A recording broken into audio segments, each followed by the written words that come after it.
سرور بارزانی شێوەردارێ جڤاتە ئاسایی شارێما کوردستانی پێشوازیە دێنی گۆئێغ بالیۆزێ فەرەنسا لە عێراقێ و ئالانگێ بخات کۆنسۆلێ گشتیە فەرەنسا لە هەرێمێ کرد.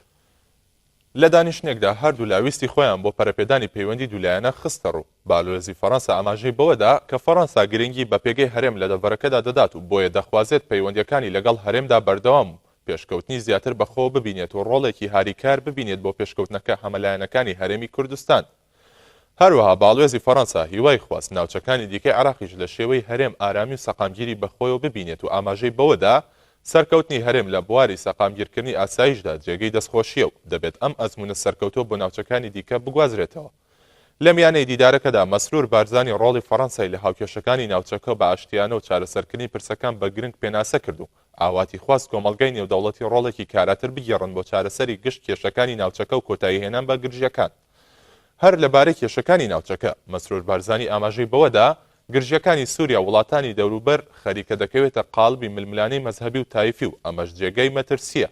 بۆیە کوردستان نابێتە بەشێک لەو ململانەیەوە بەڵکو هەوڵی ڕەوانەوەی ئەو مەترسیانە دەدات.